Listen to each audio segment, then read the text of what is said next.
শাস্ত্রে নির্দেশ আছে শ্রীমদ্ ভাগবতে একদম প্রথম স্কন্ধেই বলা আছে ব্রজে গমনং যাত্রা প্রথম দর্শনম স্থানা।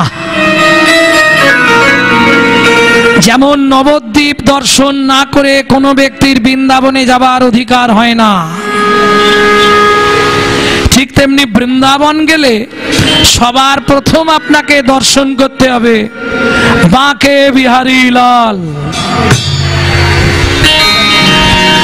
মাধু দাস এসে পৌঁছালেন ভোরবেলা বাঁকে বিহারী জিউর মন্দির। একাদশী করেছে তো কেউ কোথাও নেই, আপন মনে নাচছে আর গাইছে। এর সাইড এফেক্ট আছে যাকে বাংলায় বলা হয় পার্শ্ব প্রতিক্রিয়া।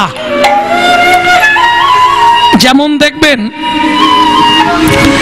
যারা খুব ছোটবেলা থেকে স্মোক করে, কিছু মনে করবেন না, অনেক বুড়ো টুড়ো আছে ছোটবেলা থেকে বিড়ি টিড়ি খায় না, ওদের বুড়ো বয়সে গিয়ে একটা নিদেনের কাশি ধরে, ও জীবনে আর সারে নে।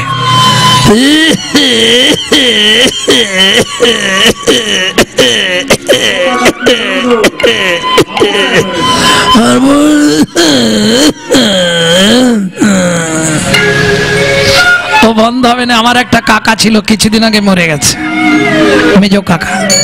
3টে-4টের সময় বাড়ি ঢুকবো গান থেকে, ওই যে জানাটা শুরু হলো আর বন্ধ হয়নি। এটা সাইড এফেক্ট, পার্শ্ব প্রতিক্রিয়া। আরো সহজে বোঝাই, সংহিতা বলছে যদি কেউ 365 দিন আমিষ আহার করে বা মাংস খায়, তার চলাফেরা কথাবার্তা হবে আসুরিক মনোভাব, অসুরের মতো।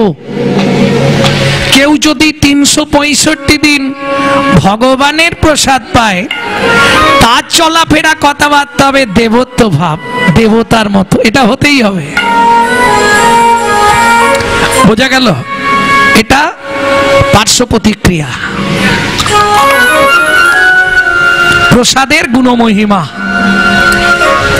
যা পায় ভগবানকে দিয়ে প্রসাদ পায়। এইভাবে কতদিন গেল, দেখিতে দেখিতে মাধু 12 বৎসর হইল। দেখিতে দেখিতে মাধু 12 বৎসর হইল। একাকী বিরলে বসি চিন্তা যে করিল। একাকী বিরলে বসি চিন্তা যে করিল। ও মাইরা, স্নান করেই আগে তুলসী গাছে জল দেন। কারা কারা দেন একবার হাত তুলুন তো দেখি। বাহ, ডান হাতে দেন না বাঁ হাতে দেন? ডান হাতে। বাঁ হাতটা কোথায় রাখেন? মাথায়। ডান হাতে যদি জল দিই তাহলে বাঁ হাতটা কোথায় থাকবে? এখানটা। এখানটা কেন? এত তত্ত্ব বার করছে কে? ডান দিকে ঝেঁটা রাখতে নেই, বাঁ দিকে জুতো রাখতে নেই। এটা বলছে না যে হাতটা এখানটায় কেন দেওয়া হলো? ব্রহ্ম বৈবর্ত পুরাণে বলা হয়েছে এই জায়গাটিকে বলা হয় ত্রিবেণী সঙ্গম। 3টে নদীর মোহনা, হাত থেকে যে 3টে শিরা গেছে তার মোহনা হচ্ছে এইটা। এটাকে বলা হয় ত্রিবেণী সঙ্গম। প্রমাণ, ওপরে যমুনা নিচে সরস্বতী, পাশেতে গঙ্গা বয়। আসতে, তাহলে ওপরে যমুনা নিচে সরস্বতী পাশে গঙ্গা, এই ত্রিবেণীকে সাক্ষী রেখে তুলসী দিলে জল। মৃত্যুর পর তবেই তুমি পাবে বৈকুণ্ঠেতে স্থল। ব্রহ্মবৈবর্ত পুরাণ বলছে। যার জন্যে এই ত্রিবেণীকে সাক্ষী করা হয়, 3 জন সাক্ষী, গঙ্গা, যমুনা, সরস্বতী। এই 3 জনকেই ওখানে পাবেন, তবে নামগুলো আলাদা। ওখানে গিয়ে কি নাম হয়েছে? মন্দাকিনী। স্বর্গে মন্দাকিনী তথা, স্বর্গে গঙ্গার নাম মন্দাকিনী। কেমন? এই জন্য এত জায়গা থাকতে হাতটা, শুধু ওই কারণে নয়, যে কোনো শুভ কাজ করতে গেলে এই জায়গাটায় হাত দিয়ে করবেন। কেন? কেউ দেখুক না দেখুক, যাকে আপনি এক গ্লাস জল দিচ্ছেন ও তো অস্বীকার করতে পারে না, না তোমার বাড়ি গেছিলাম তোমার বউ জলই দেয়নি। এখানে তিনজন সাক্ষী আছে, তাদেরকে জানিয়ে দেওয়া হচ্ছে তোমরা দেখো গো আমি জল দিচ্ছি। প্রেম সে বলো চৈতন্য মহাপ্রভু কি। তবে খেয়াল রাখবেন, কোনো সময় ভিজে কাপড়ে তুলসীর কাছে যাবেন না। কোনো সময় ভিজে কাপড় পরে তুলসীর কাছে যাবেন না। কেন? কি হবে? ব্রহ্মা তুলসী উপাখ্যানে বলা আছে, যদি আপনার কাপড় থেকে বা গা থেকে এক ফোঁটা জল তুলসীর গায়ে ঠিকরে পড়ে, আপনাকে 7 জন্ম বসনের জন্য কাঁদতে হবে। বুঝে নিয়েছেন? এবার বলি কোন দিকে মুখ করে জল ঢালা হবে? যাইবি উত্তরে দাঁড়াবি দক্ষিণে, বলবি পূর্ব মুখে, গোপন বিরতি গোপনে রাখিবি। এখন মুশকিল কি জানেন তো? তত্ত্ব করতে গেলে পালা হবে না, পালা করতে গেলে তত্ত্ব হবে না। বুঝলে কি তত্ত্বটা? যাইবি উত্তরে দাঁড়াবি দক্ষিণে, বলবি পূর্ব মুখে, গোপন বিরতি গোপনে রাখিবি, কাল কাটাইবি সুখে। সাপের মুখেতে ভেকেরে নাচবি, যেন না সে ফেলে গিলিয়া, কামিনীর মাঝে করবি ভজন, যাস না কো যেন টলিয়া। বলি টলে গেলেই গলে যাবি, টলে গেলেই গলে যাবি, ওরে গলে গেলেই চলে যাবি, টলে গেলেই গলে যাবি, ওরে সাধন ভজনে শূন্য পাবি।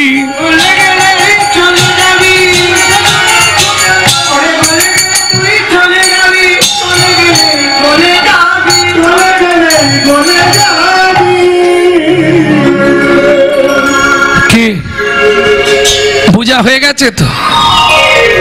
কিছু বুঝতে পারোনি? যাইবি উত্তরে দাঁড়াবি দক্ষিণে, বলবি পূর্ব মুখে। যখন গাছে জল দিবি পূর্ব দিকে মুখ করে, কিন্তু মুখ থাকবে উত্তরে। বুঝলেন না? জল দেবে পূর্ব দিকে মুখ করে, কিন্তু মুখ থাকবে তোমার উত্তরে। বুঝলেন না? কেন? প্রশ্ন করো কেন? মন্ত্র বলছো বৃন্দা ওই তুলসীদেব বই পিয়া ওই কে সবচ্ছত, থুতুটা ঠিকরে ঠিকরে তুলসীর গায়ে পড়ছে। 2 টাকার পুণ্য কিনতে 200 টাকার পাপ কিনে নিয়ে ঘরছ। যার জন্য এই বিধান, যাইবি উত্তরে দাঁড়াবি দক্ষিণে, বলবি পূর্ব মুখে। পূর্ব দিকে মুখ করে জল দেবে, কিন্তু মুখটা থাকবে উত্তরে, যাতে তুলসী উচ্ছিষ্ট না হয়ে যায়। যখনই মন্ত্র বলছো থুতু ঠিক রাখবে তো, আর এক বিন্দু যদি পড়ে যায় সর্বনাশ হয়ে গেল, তোমার নরকেও জায়গা হবে না। এতদিন যা করেছো করেছো, কাল থেকে সব পাল্টে নিও। এটা বলছি হরি ভক্তি বিলাস থেকে। তুলসী বুঝে নেওয়া গেল? ভক্তমণ্ডলী ভক্তিমতী মায়েরা এটা খেয়াল রেখো প্রত্যেকে। কেমন? যেমন চেষ্টা করবে সব সময় কোন দিকে মুখ করে খাবে, খেলে উপকার পাবে কোন দিকে। আগে বলো খাও না প্রসাদ পাও, কোনটা করো? মুখ দেখে মনে হচ্ছে সবাই তো প্রসাদ পাবার লোক নয়, বেশিরভাগ সব গঙ্গা ফল খাওয়া পার্টি। কি যাই হোক, প্রসাদ পাও আর অন্ন খাও, যাই খাও খাও, কোন দিকে মুখ করে খেলে ভালো জানো? ব্রহ্মবৈবর্ত পুরাণ উত্তর দিকে মুখ করে খেতে হয়, তাহলে যা খাবে হজম হয়ে যাবে। উত্তরে মুখে খাওয়া আর পূর্ব মুখে দাওয়া, শুতে হবে কোন দিকে? পূর্ব মাথা রেখে।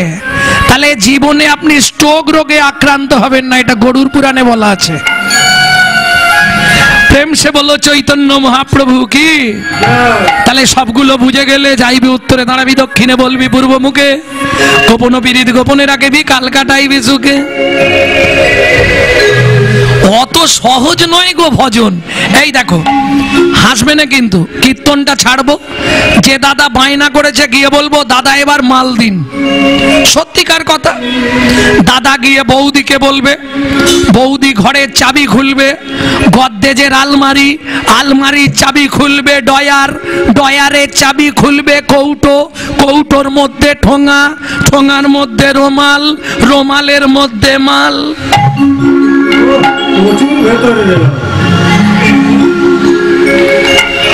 ভজন তো সোজা নাকি? সবাই বলে ভজন করো ভজন করো, ভজন কি সোজা কথা? কি নারকেল খেতে তো ভালো লাগে, তার আগের কষ্টটাকে জানে। শালা গাছে উঠো, পাড়ো, ছাড়াও, মালা শক্ত ভাঙো, তারপরে আবার জল, তারপর শ্বাস, কত ভেতরে তথ্য, অত সোজা জিনিস নয়। ভজনটা কিরকম জানো? তাহলে বলছি শোনো, যারা ভজন করো মন দিয়ে শুনে নাও। পেকাল থাকে পাকের ভেতর, পাক না লাগে গায়ে। ওরে পেকাল থাকে পাকের ভেতর, পাক না লাগে গায়ে।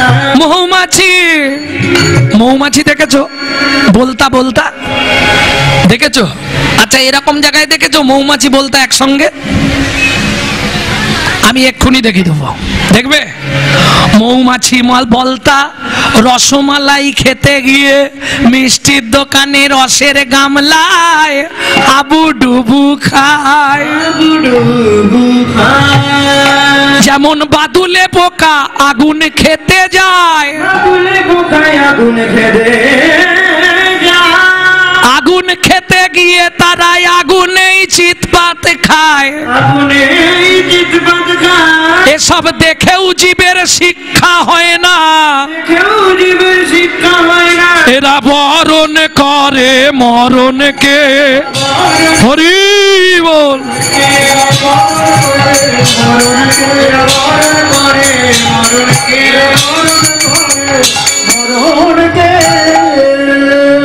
এই হলো ভজন তত্ত্ব। আরো যদি ডিপ ভজন চাচ্ছ চাও তাহলে আবার পরে শুনবে, আজকে সময় কম।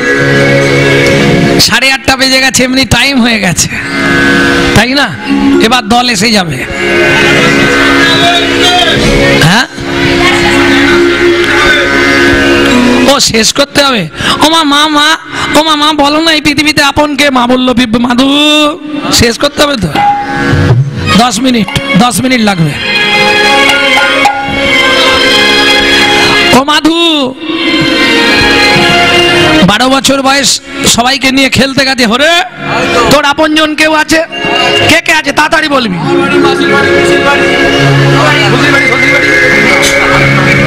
তোর কে আছে? অনেক আত্মীয়। এই আমার মাকে যখনই বলি মা এই পৃথিবীতে আমার আপনজনকে, মা কিচ্ছু বলেনি। বল, মায়ের গলাটা জড়িয়ে ধরে দুটো চুমু খেয়ে জিজ্ঞেস করবো, মা ও মা এই পৃথিবীতে আপন আমাদের কে আছে বলো না মা। জননী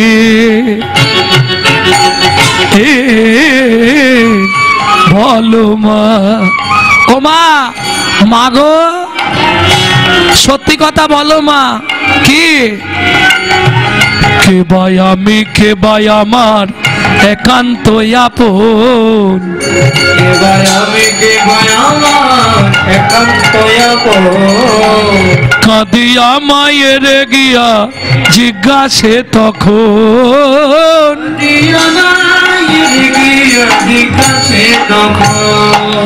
বলো বলো মা কে ভাই আপন। বলো বলো মা কে ভাই আপন। জগৎ মাঝে সেবা কুঞ্জন, বলো বলো মা কে ভাই আপন। জগৎ মাঝে সেবা কুঞ্জন, মাগো তাহার চরণ করব শরণ। নিতাই গৌর হরি বল।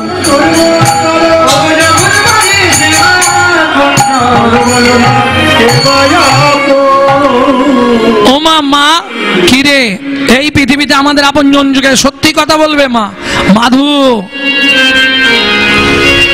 ভাগবত বলছে পল্লাদেন পিতাং তত্রা মাতা চ ভরতেন হি বলিলাং আচার্যেন বিদুরেন সবন্ধু নরা রামার্থে হিত সর্জন ভাতারাঞ্জ বিভীষণ ভূপ গোপীপতি মাং তত্রা গোবিন্দম শরণাগত। মানেটা বলে দিই ছোট্ট করে। পল্লাদ যে পিতামাতা পুত্র বা কন্যাকে ঈশ্বর আভিমুখী করতে পারে না, তেমন পিতামাতাকে যদি পুত্র কন্যা ত্যাগ করে তাতে কোনো অপরাধ হয় না। বুঝে নেওয়া গেল না? বুঝতে পারেননি? পল্লাদেন পিতাং তত্রা, পল্লাদ নিজ পিতা হিরণ্যকশিপুরকে পরিত্যাগ করলো। মাতা চ ভরতেন হি, ভরত মাতা কৈকেয়ীকে পরিত্যাগ করলো। এমনকি গুরু যদি জগৎ গুরুর সন্ধান না দিতে পারে, তেমন গুরুকে ত্যাগ করা শাস্তে বাঞ্ছনীয়। গুরু যদি ভজনের প্রতিকূল বলে আমি যাব, ভজনের অনুকূল না হলে নিতাই গৌর হরি বল।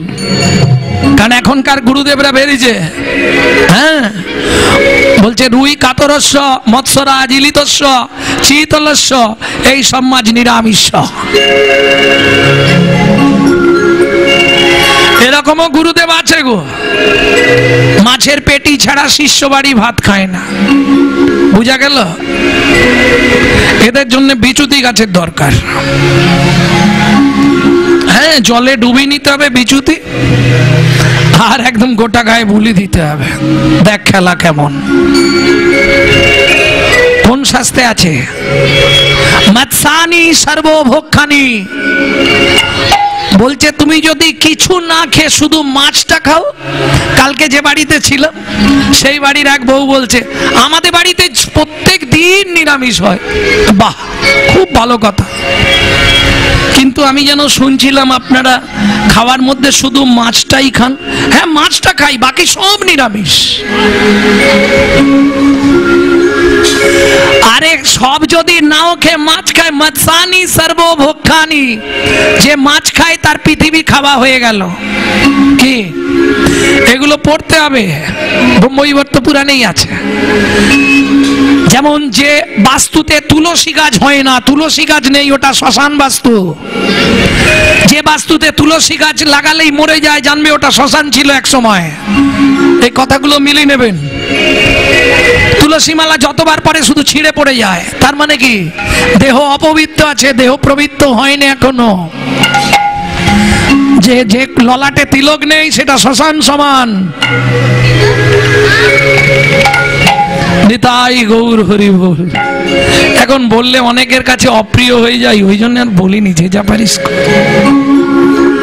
যে যা করছে করুক, জল উঁচু উঁচু। কিন্তু হিন্দু সনাতন ধর্মকে বাঁচাতে গেলে নিজেদেরকে লড়াই করতে হবে। হাই হ্যালো ছাড়ো, হরে কৃষ্ণ বলো। নিতাই গৌর হরি বল। ভক্তমণ্ডলী, ভক্তিমতী মায়েরা, মাধু এসে মায়ের গলাটা জড়িয়ে ধরেছে। মা, ও মা, মা দেখছে ছেলে যৌবন, এখন একে পথটা ধরিয়ে দেয়াই ভালো। সৎ প্রকৃত সৎ মনের মানুষ যারা, তারা চাইবে আমার ছেলে সৎ জায়গায় চলে যাক। ও মা, বলো না আপনজনকে। মাধু, পৃথিবীতে একজন আছে। কে মা সে? শুনবি? ঈশ্বর পরমাং কৃষ্ণ সচ্চিদানন্দ বিগ্রহ। ঈশ্বর পরমাং কৃষ্ণ সচ্চিদানন্দ বিগ্রহ।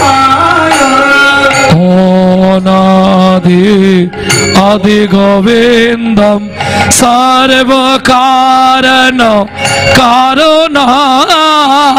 অনাদি আদি গোবিন্দম সর্ব কারণে কারণম। ঈশ্বর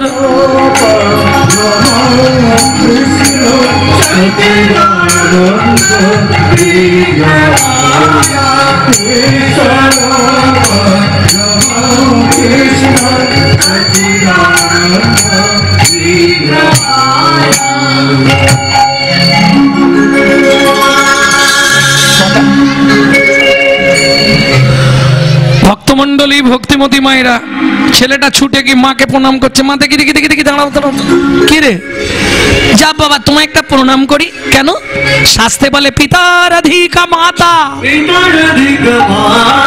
গর্ভধারণ পুষণ ততসি ত্রিশূলা কেশি না স্ত্রী মাতৃ সমো গুরু।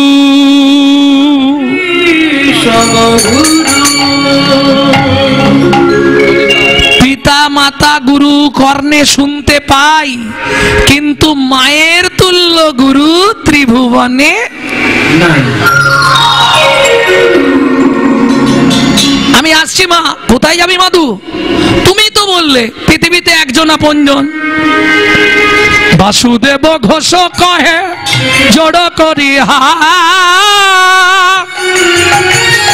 যেই কৃষ্ণ সেই গৌর সেই তো জগন্নাথ।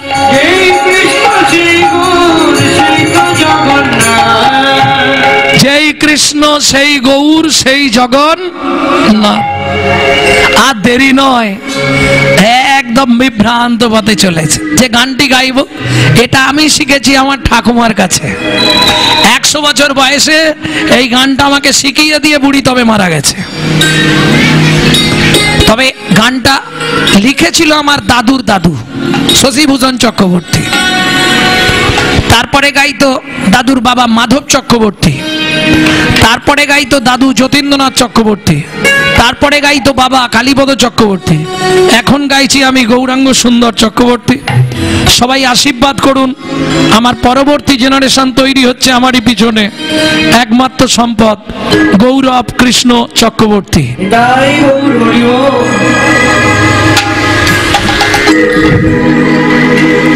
ওমা আমি আসছি। ওই দুর্গম পথ দিয়ে চলছে। আরে কত দূর বলো হে ঠাকুর তোমার মধুর শান্তি ধাম। আর কত দূর বলো হে ঠাকুর তোমার মধুর শান্তি ধাম। এ দুর্গম পথে চলিতে চলিতে আসতে। ভক্তমণ্ডলী ভক্তিমতী মায়েরা, সত্যি আমার ভাগ্য ধন্য। বহু মানুষের আজ পদার্পণ হয়েছে এই বৃন্দাবন ধামে। সবাই ধন্য, কারণ এক ভক্ত আর এক ভক্তের চরণধুলি মাখাটাই হচ্ছে ভক্তি সিঞ্চনের মহামূল কারণ। কেমন এই সুযোগ বারবার আসবে না। আর ধন্যবাদ জানাই আমার কমিটির বাবাদের, সুন্দর ব্যবস্থা করেছে, পাখা টাকা লাইট টাইট, অপূর্ব ব্যবস্থা। অতএব তবে ব্যবস্থা ওরা নিমিত্ত মাত্র হচ্ছে, কিন্তু আপনাদের কৃপায়। কি আপনারা গান্ধীজিকে না ওদের কাছে পৌঁছে দিলে ওরা কিচ্ছু করতে পারবে না, এটা আগে বুঝতে হবে। অতএব কমিটির বাবারা আপনাদের কাছে যাবে ভিক্ষা পাত্র নিয়ে, যার যেমন ক্ষমতা ভগবত সেবার জন্যে প্রত্যেকে। রাধে। ভক্তমণ্ডলী ভক্তিমতী মায়েরা, ক্ষমতা আমাদের অনেকের অনেক কিছু আছে, কিন্তু অসুবিধাটা কোথায় জানেন? আমরা ডাক্তারখানায় দিতে পছন্দ করি। কিছু মনে করবেন না। 5,000, 10,000, 20,000, 50,000, 1 লাখ, 2 লাখ ডাক্তারখানায় দিতে কোনো কষ্ট নেই, কিন্তু যদি কীর্তনের কথা বলে তখনই মুখটা একটু বেঁকে যায়। তবে আপনাদের এদিকে মানুষজন ভালো। ভক্তমণ্ডলী ভক্তিমতী মায়েরা, সবাই মিলে দান করবেন ভগবানের সেবার জন্য। নিতাই গৌর হরি বল। আপন বলিতে ভবে ছিল যারা, দাগা দিয়ে বুকে চলে গেল তারা। আপন বলিতে ভবে ছিল যারা, দাগা দিয়ে বুকে চলে গেল তারা। ধরা ব্যাধিগ্রস্ত হয়ে বুদ্ধি হারা, ধরা ব্যাধিগ্রস্ত হয়ে বুদ্ধি হারা। এ পথে চলার তো নয় বিরাম, আর কত দূর বলো হে ঠাকুর তোমার মধুর শান্তি।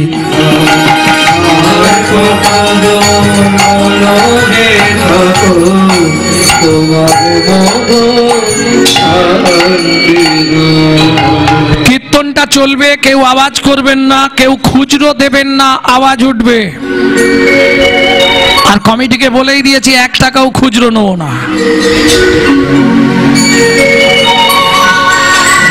প্রেম সে বলো নিতাই চাঁদ কি।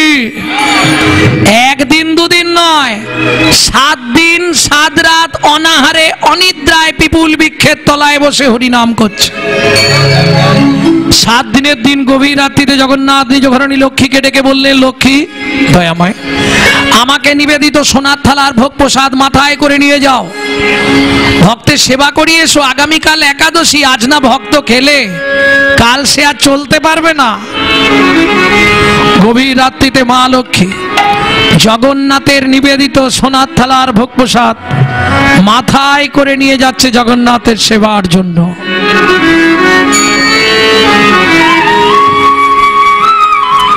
এদিকে মাধু দাস আপন মনে হরিনাম করছে। মন ও মন বল, মন বল, হরি মুরারি মুকুন্দ জগদা নন্দ, কৃষ্ণ নামের বর্ণে বর্ণে সুধা ঝরে গো ও ও মুরারি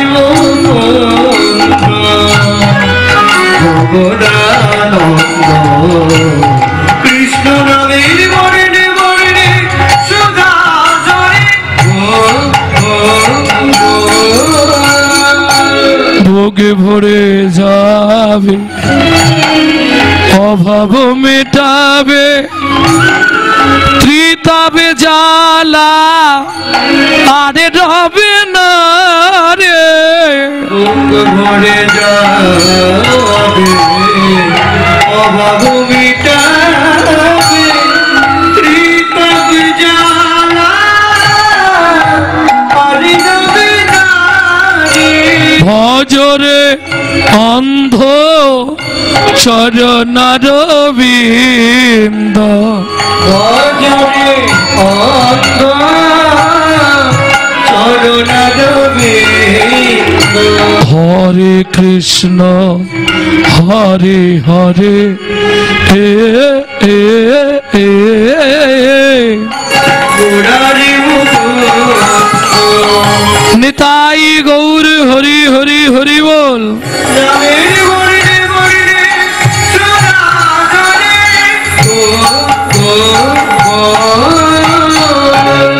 মাধু মাধু কে? আমি লক্ষ্মী, স্বয়ং জগন্নাথ তোমার জন্য প্রসাদ পাঠিয়ে দিয়েছে। 7 দিন খাইনে, প্রসাদ প্রাপ্তে ন ভক্ষয়েত। প্রসাদ পেলেই খেয়ে নিতে হবে, বেশিক্ষণ দেখা যাবে না, দেখলেই বুদ্ধি এসে যাবে, বিচার বুদ্ধি আসবে। আপেলে খোলা ছাড়া এনে শশায় খোলা রয়ে গেছে, বিচার বুদ্ধি এলে অপরাধ হবে। শাস্ত্র বলছে প্রসাদ প্রাপ্তে ন ভক্ষ। হাতটা কোথায় দাও জানি? বেশিরভাগ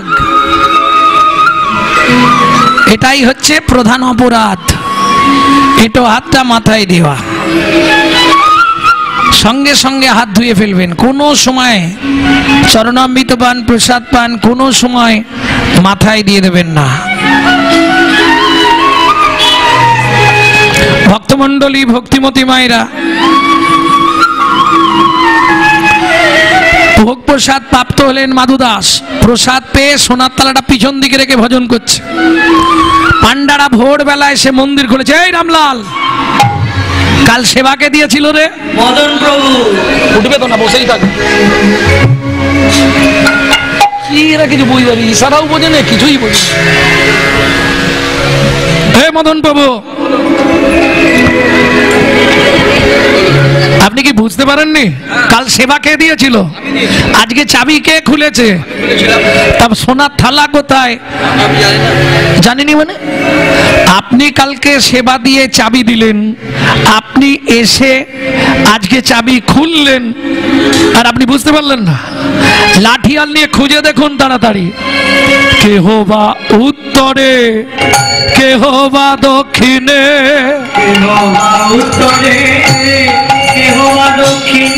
সঘনে ধাইয়া যায় যাহা মাধু দাস কৃষ্ণ নামেতে উল্লাস, তাহাতে মিলিল যায়।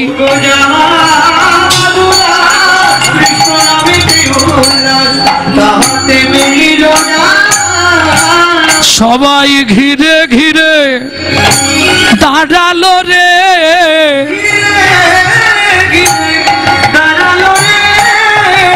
এইবার চোর ধরা পড়েছে। সবাই ঘিরে ঘিরে, এই শ্যামলাল, এই দেখ সামনে হরি হরি আর পিছনে এ বাবাজি হগড়েটি লড়া ফপড়ে না কড়া করুছি ধাই কিড়ি কিড়ি বলবো হুড় আমি চুরি করুছি কি টা পকড়ে মারি পুত্তি দিব।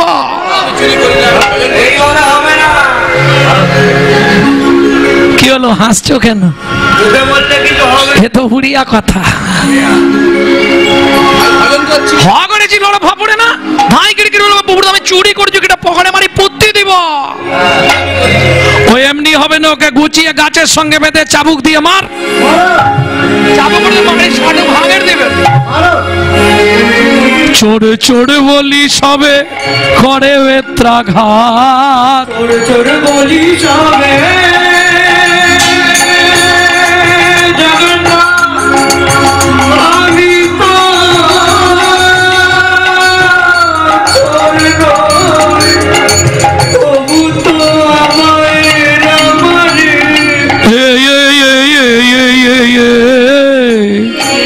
চোড় চোড় রক্ষা করো জগন্নাথ,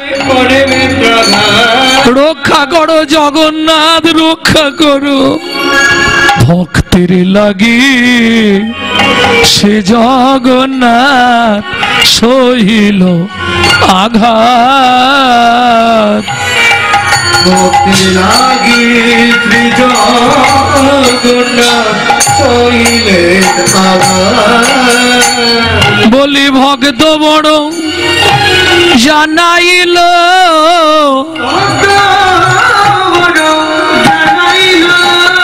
ভক্তের আঘাত অঙ্গে গ্রহণ করিল, ভক্ত বড়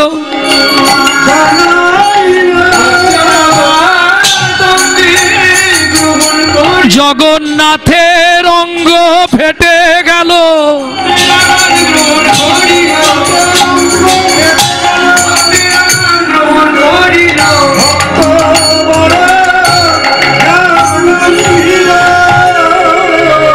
ভক্তমন্ডলী, ভক্তিমতী মায়েরা, মারতে মারতে মাধু দাসের দেহটা অচৈতন্য অবস্থায় পিপুল বৃক্ষের তলায় ফেলে রেখে পাণ্ডারা ফিরে গেলেন। কিন্তু মন্দির খোলা যাবে না, সূর্য উদয় হয়ে গেলে জগন্নাথ মন্দিরের দ্বার উন্মোচন করবে ইন্দ্রদুপ্লোটা আস্তি গুন্ডিচা দেবী। দ্বার উন্মোচন করেই যা দেখলো চমকে উঠল, কি সিংহাসনের বিগ্রহ জগন্নাথ ঘরের মেজের ওপর উপুড় হয়ে পড়ে আছে। গোটা জগন্নাথ মন্দিরের ভেতরটা রক্তে রক্ত গঙ্গা বয়ে যাচ্ছে। ছুটে গিয়ে জগন্নাথকে বুকের মধ্যে জড়িয়ে ধরে বলে উঠলো, বল জগন্নাথ বল, কে তো সর্বাঙ্গে এমন করে চাবুক দিয়ে আঘাত করেছে? দৈববাণী হলো, রানীমা আমায় কেউ মারেনি মা, তোমার পাণ্ডারা বিনা দোষে আমার এক ভক্তকে নির্দয় ভাবে প্রহার করছিল। আমি ভক্তের কষ্ট সহ্য করতে না পেরে ভক্তের হৃদয়ে প্রবেশ করে ভক্তের অঙ্গের আঘাত আমি নিজ অঙ্গে গ্রহণ করলাম। শোনো রানীমা, আমার সেই ভক্ত পড়ে আছে পিপুল বৃক্ষের তলায়, হয় তাকে আমার বক্ষে ফিরিয়ে দাও, না হলে আমাকে এই মুহূর্তে নীলাচল থেকে বিদায় দিয়ে দাও। ইন্দ্রদ্যুম্ন রাজাস্তি ঊর্ধ্বশ্বাসে ছুটছে, কে মাধু, কোথায় মাধু? এদিকে মাধু দাস যখন জ্ঞান ফিরে পেল, আস্তে আস্তে উঠে বসে বলে, জগন্নাথ, আমি তো কোনোদিন তোমাকে বলিনি আমাকে প্রসাদ দাও।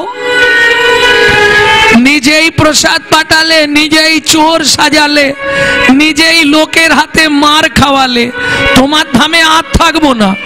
এই মুহূর্তে আমি চলে যাচ্ছি মধুময় শ্রীধাম বৃন্দাবন।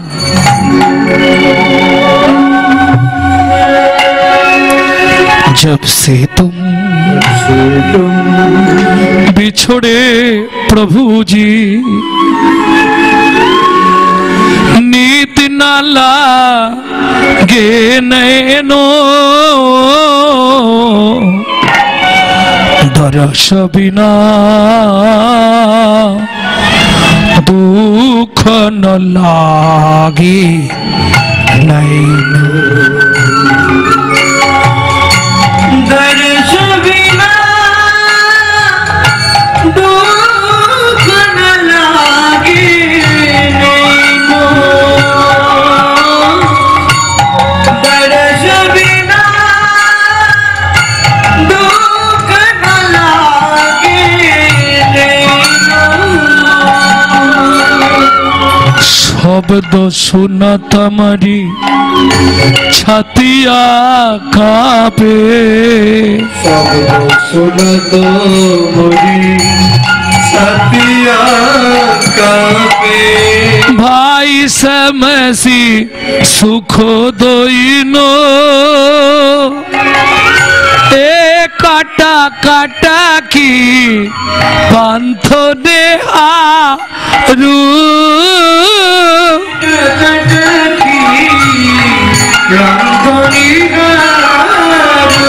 दोग मेटानो सुख दयनो, दुख न लागे दरस बिना दुख न लागे नैनो। दर्श बिना दुख न लागे नैनो। ও মাইরা, এখানে যারা আছেন বৃন্দাবনে কারা কারা গেছিলেন উত্তর ভারত, হাত তুলুন তো দেখি। তাহলে আপনারাই বলতে পারবেন বৃন্দাবনে গেলে সবার আগে কোন মন্দির দর্শন করতে হয়।